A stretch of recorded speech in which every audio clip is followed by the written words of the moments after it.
Osar with Fitness Education Seminars and developer of Integrated Movement Systems.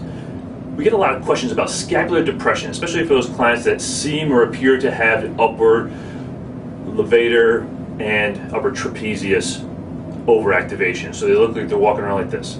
For those clients, scapular depression can be very effective if their scapula is stabilized. And I'll show you how to look for that in a second here. But for the clients that have the downward rotation syndrome, so Ellen, turn this way. These are the clients that have this appearance where the levator scapula, relax your shoulders for a minute, where the levator scapula is overactive, but the upper trap is actually inhibited. So they look like this in this position. They may also have scapular winging.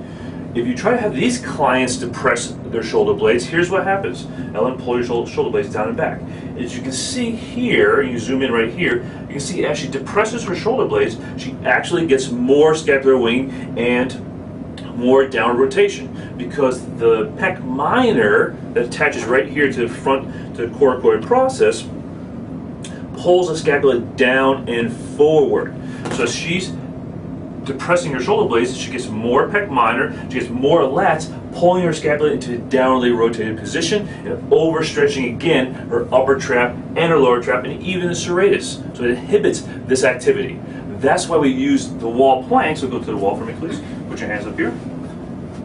As a position to improve both stabilization of the scapula on the thorax as well as improve that upward rotation. We get the isometric contraction of her serratus anterior here, and we get elongation of the spine, and we can also get activation of both the upper trap, lower trap, and like I said, that serratus anterior. So I can have Ellen push down towards my fingers so she gets a little bit of depression there, but in that stable scapular position. So we get the serratus pulling the scapula down. We get the lower trap pulling the serratus, pulling the scapula down to help stabilize this position. From here we can do arm slides, arm liftoffs, and any combination of pattern to start to teach her even upward and overhead motion type patterns. The other position we'll use is on the table, again, to combine both the upward rotation, stabilization, and slight scapular depression. So let's take a look at that. So in this side lying position, I have Ellen's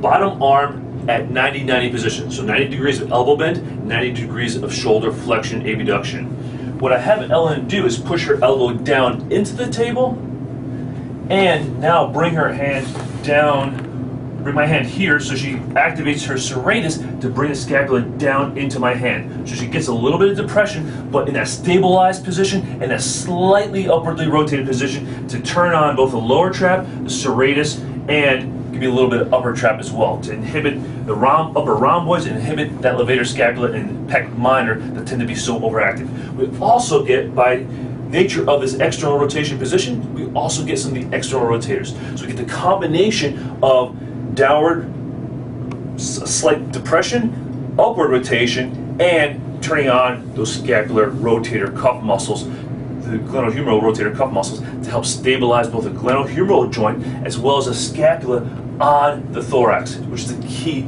to improving impingement syndromes and downward rotation syndromes of the shoulder.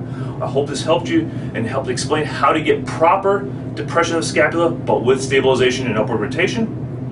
This is Dr. Osar with Fitness Education Seminars. Have a great day. Take care.